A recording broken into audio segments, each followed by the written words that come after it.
One way this manifests is through a complementary business, a business that helps the other business. Me writing books as a lawyer is one. I have a client who was in the trade magazine business. He started putting on conferences in his industry. That obviously makes a lot of sense as well. One of my business heroes is radio shock jock Howard Stern. He's my business hero because of the success he had in building his brand. So amazing.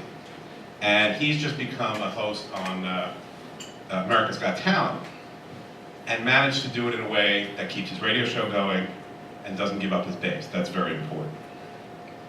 We're going to talk about boredom in a little while. And it's one of these underreported problems in entrepreneurship. When a business grows so big, you kind of don't have anything to do because you've got this great team around. And some people say they worry about what I call the wow problem. Who's going to be upset for somebody who's so successful that they're bored? But it is a problem because you want challenge, and that's why you built a business.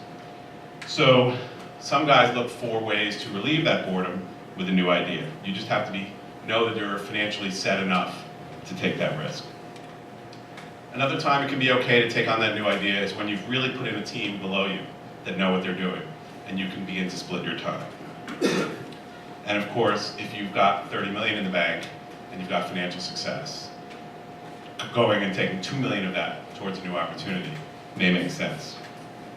There's a guy actually out here named Steven Dresner who runs something called Deal Flow Media. And he has newsletters and conferences, but on a variety of different topics. So he hedges. He initially started just doing, my prior book is on something called reverse mergers. And he just focused on reverse mergers, small cap companies. And when that started going down, he realized he needed other things. So he brought in life settlements and a bunch of other interesting topics that he covers. And of course, when your main business is sort of either struggling or not growing, and here comes a new thing that could be much bigger, you may want to look at that as well. And of course, another way to take on the new idea is to sell your old business. I think she can just do it like that.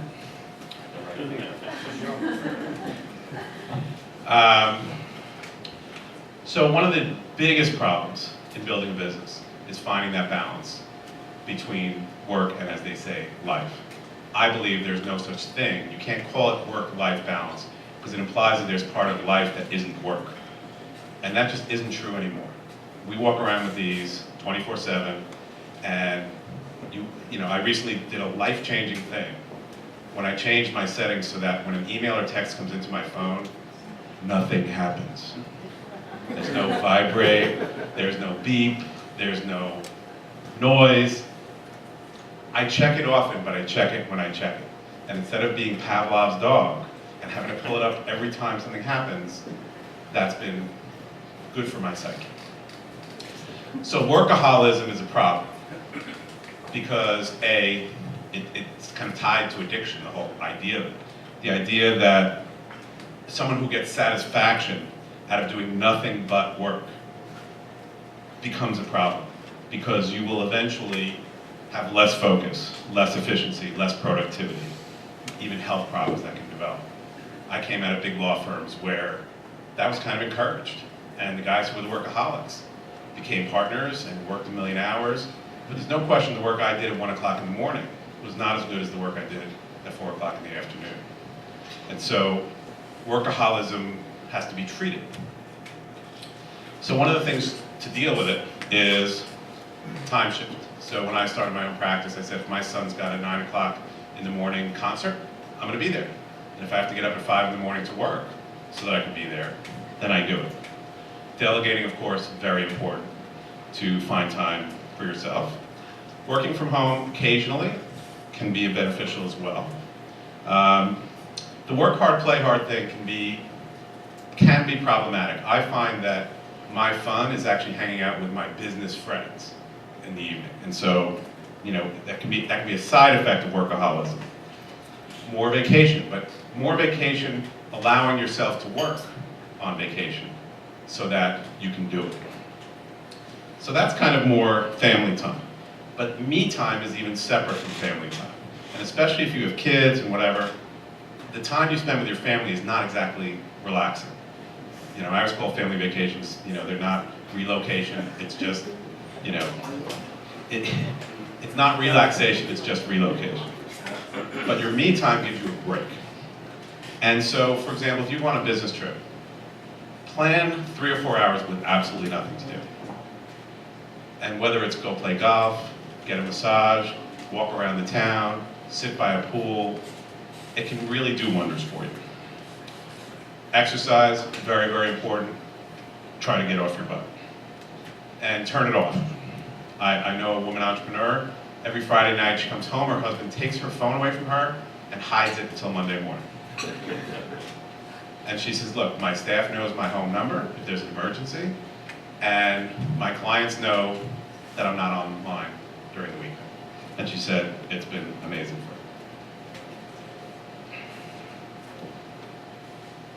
One of the biggest problems that entrepreneurs don't even realize they have is their failure to focus enough on finding and keeping the right team. It's one of the kind of least admitted challenges. It is not easy to find and keep good people, because, especially in an entrepreneurial business, because you're either going to have some crazy, like, micromanaging, controlling boss, or some guy who's always off chasing the dream. And in any entrepreneurial organization, it's either getting started and frenzied, it's on a wonderful tear and frenzied, or it's struggling and frenzied. You might as well just put a plaque that says frenzied on every single employee's desk. Because whichever stage you're at, that's how it is.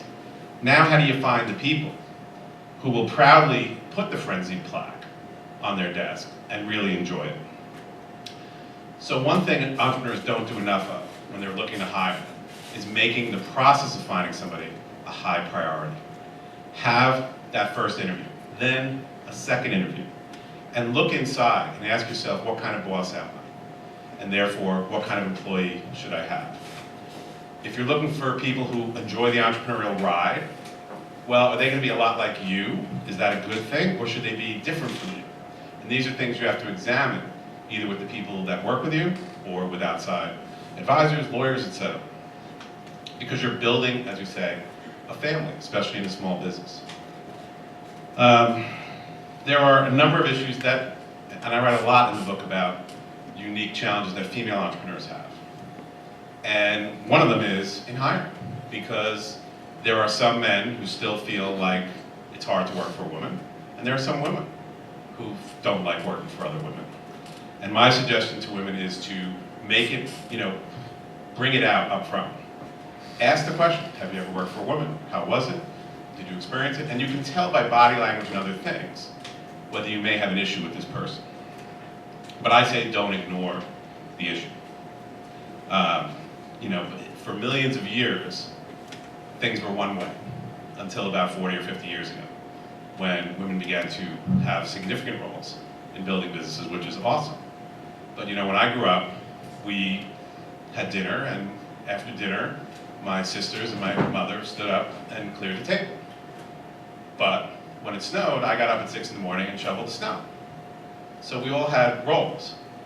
And I told a friend of mine this, and he says, yeah, now I gotta clear the table and shovel the snow. But seriously, there's a challenge in that only 10% of entrepreneurs are women, and that really needs to change. And there have been articles recently in the Times talking about how venture capitalists discriminate against women entrepreneurs, and this is something that really should be worked on to change. So that's bringing employees in. How do you keep your employees? Well, you think you deserve loyalty from your staff. You don't.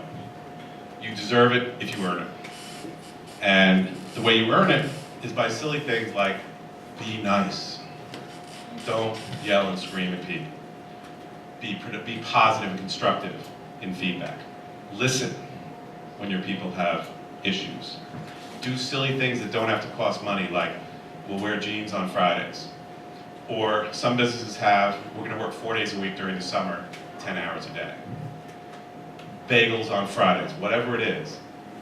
And there, of course, there are things that where you can spend a little money and have fun as well. Structuring compensation right is also very important.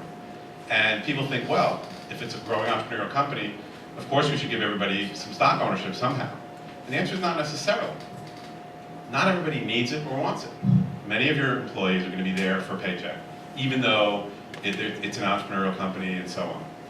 And they'd rather not give up part of their paycheck in order to get some upside. And you've got to look at what is your exit as you're building your company. If your plan is to make this your life's work and never sell it, then there's kind of no point in giving people equity, unless you plan on paying substantial dividends. Because there's never that payday on a sale or going public. Okay.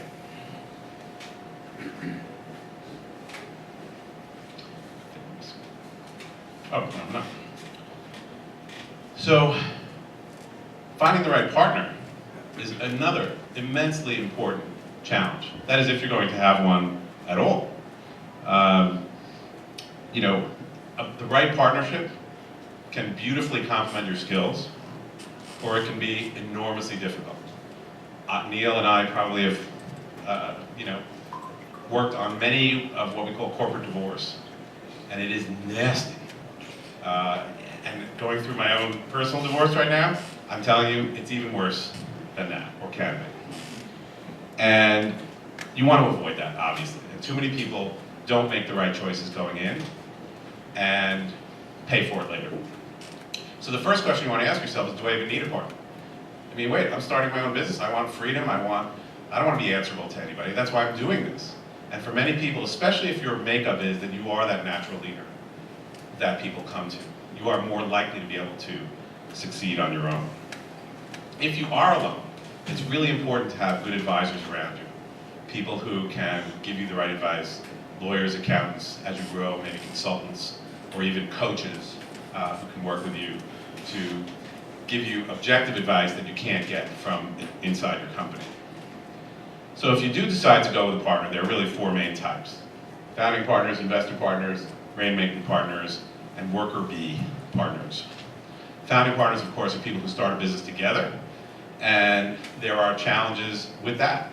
Often you see best friends, or romantic couples, or family businesses, and each has their challenges. If you're best friends, can you really compartmentalize?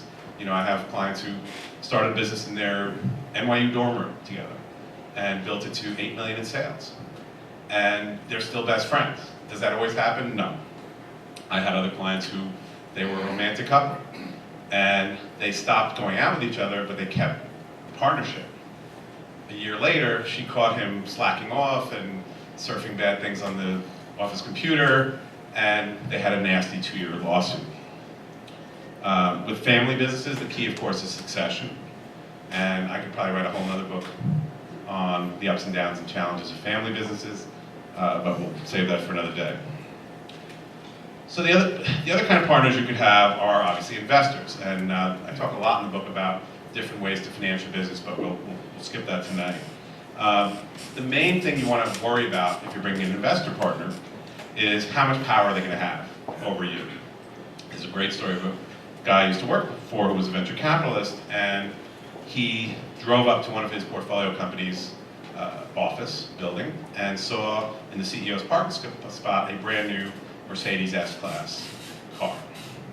He walked into the office and fired the guy on the spot and said, "This is wasteful spending, you clearly don't understand how to run a business, you're out." And this was the guy who founded the company. Now how could he do that? He had that right. Now he had to come up with other stuff too, which apparently he had. But often you'll find that there are ways for an investor to kick you out of your own company, and you have to be very careful of that. Determining the value of your company is always a tricky thing. I've watched so many potential venture capital investments fail because companies are way too unrealistic about what they think their company is worth. And then you have to look at how much the investor will be involved. Will they be on your board? Are they going to be active? Sometimes you want that, maybe you don't. If you're a public company, you may take on investors where they have very little involvement. So then what about the people inside your company? If you have a top salesman or something like that, and you want to reward them with equity, again, the question becomes, will it incentivize them? And if so, how much? And so instead of just giving it to them, it's better to talk to them about it. And there are different ways to do that, of course. Options, direct grants of stock, and what we call phantom equity, which doesn't give you any ownership, but gives you economically essentially the same. And what of the lowly worker bees? Why do you need to even give them anything? And the answer is, again, you need to not undervalue the value of the people who implement all the great ideas that you have. And, but again, the issue is, do they care? Do they want it? Does it matter to them? Let's think about the guy who painted a mural on Facebook's first office, and he wanted $60,000 for it. They said, we'll give you stock. When the company went public, that stock was worth $200 million. And he sold most of it already. So sometimes that could be worth it. You have all these Google secretaries, etc. Okay. Burnout. Back in the 70s, that kind of meant something a little different than what I'm going to be talking about. We actually had a kid in my class, his nickname was Burnout. But he wasn't an entrepreneur. Well, he kind of was, actually. This is a major, major issue for entrepreneurs. And I've talked to so many guys who said, I'm exhausted, I am wiped, I can't do it another day, but I love it. But I'm exhausted, and I can't do it another day. What causes this? Well, pressure from your family, no question. In many cases, an entrepreneur starts a business, and their spouse, of course, doesn't want to say to them, I don't really want you doing this, I'm nervous, we're gonna not have certain income. Instead, they feel they should be supportive, at least initially. And they go ahead and do that. And then as time goes on, that pressure builds. And you start feeling, you hear the little remarks, you know, well, if you have a bad month, you say, well, maybe you should go back and just give this up and forget about it. That's you have to watch out for. Unexpected business pressures. One of the probably most important pieces of advice, I think, in the book is that when you make your business plan as an entrepreneur, the biggest part of the plan is planning for the plan not going according to plan. That's really important. And when things go not according to plan, what do you do about it? Well, you start by having stress. And that includes surprising success. You know, that great internet commercial where they're turning on the new website and everybody's standing around and they're waiting, and there's one order and 2 and 3, and then it's 10 and they're excited, and then there's 50, and then there's like 10,000. And they don't know, and they look at each other as if to say, how are we going to handle this? And that can be as stressful as not achieving your plan. So that's what can cause burnout. What do you do about it? And it sounds dumb to say adjust the plan, but so many people don't do it. They just keep things the way they are. If things are bad, they don't cut back on overhead. If things are good, they don't hire. They just deal with the stress. So you need to say out loud, you got to adjust the plan. Taking a break sounds dumb. While all this stressful stuff's going on, you know what, if you disappear for 1 week and go to the mountains and ride a bike, or whatever it is that recharges you, the business will still be there, and you will be in a much better place mentally and in every other way. You can also prevent some burnout by delegating, relying on others. That's sort of obvious. If you can't deal with it, you know, I have a client right now, runs a company in Asia, although he's an American guy, and he's just burned out. He's got a $30 million a year business, it's doing well, but he can't seem to adjust the plan, he's not doing any of these things. So one of the things he's talking about is selling it. And that is certainly an option that you have. It allows you to save your company's jobs, and looks good on your CV. Had a business, sold it. Doesn't matter if you sold it for a loss, you sold it. The other choice is to shut it down. I had a client that had a $20+ million a year business doing film trailers, you know, coming attractions. And he tried to sell it, nobody would buy it. Luckily, he already had about 30 million in the bank. So he said, I'm just shutting it down. And he did, and then he discovered that in his union contract, it said, if you shut down, you're gonna owe everybody like this huge severance. So he said, I guess I'm not shutting down. And instead, frankly, what he did was he laid everybody off one at a time, which didn't require severance. And then he shut down. The other way to deal with burnout, of course, is to find somebody else to run the business, whether that's either full-time or for a period of time.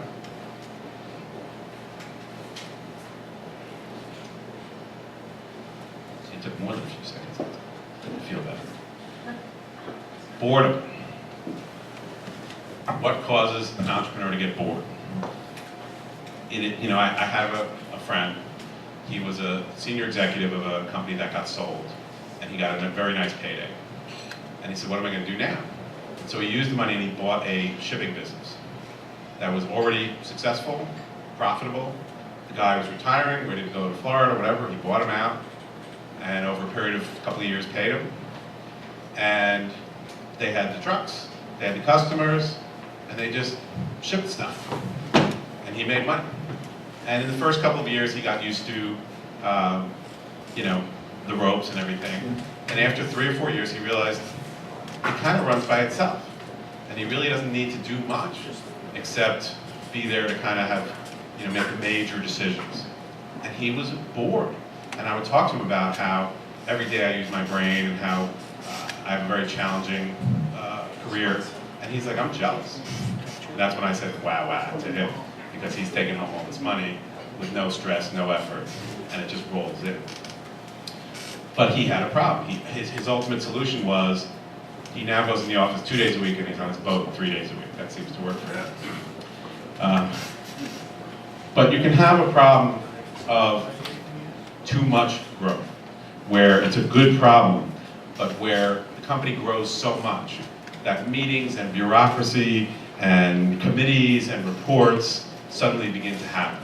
And once you have middle management in your entrepreneurial company, it's not really an entrepreneurial company anymore. And the thing you got excited about building is not exciting anymore. And so that can create boredom. Sometimes, even though delegation is good, you find that you delegate too much.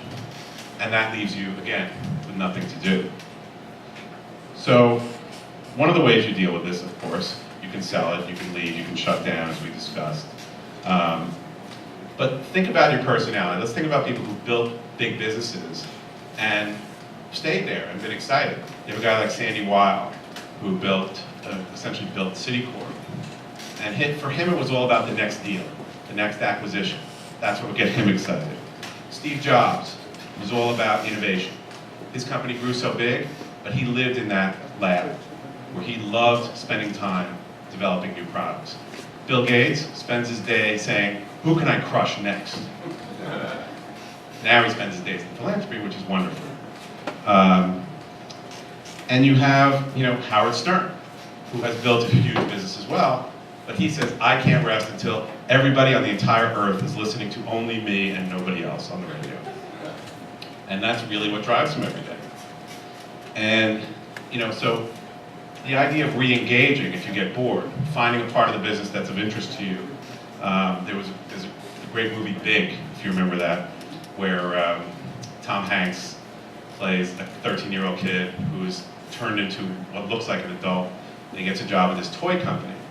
And Mr. McMillan, who owns the toy company, is unhappy and he's bored, and there's all these MBAs that are driving him crazy. And he brings in this kid, Josh Baskin, who's going to find new ways to develop toys, not from spreadsheets and marketing reports. And his big line in the movie is, I'm having fun again. And if you find a way to re-engage, you can have fun again.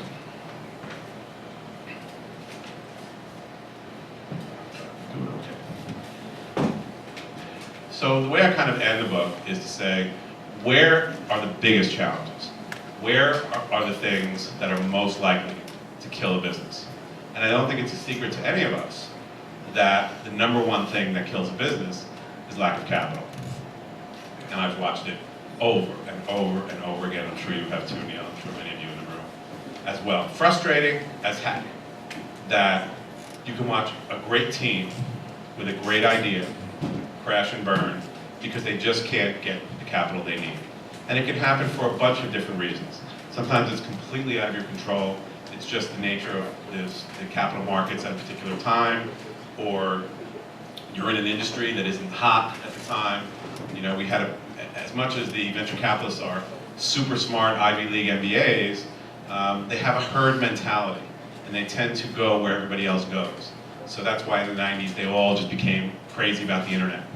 And it took years for them to recover from the crash of 2000 in the internet stocks. But everybody else then was ignored. If you had some other kind of business, the VCs weren't interested in you, no matter how great an idea it was. So undercapitalization is a big problem.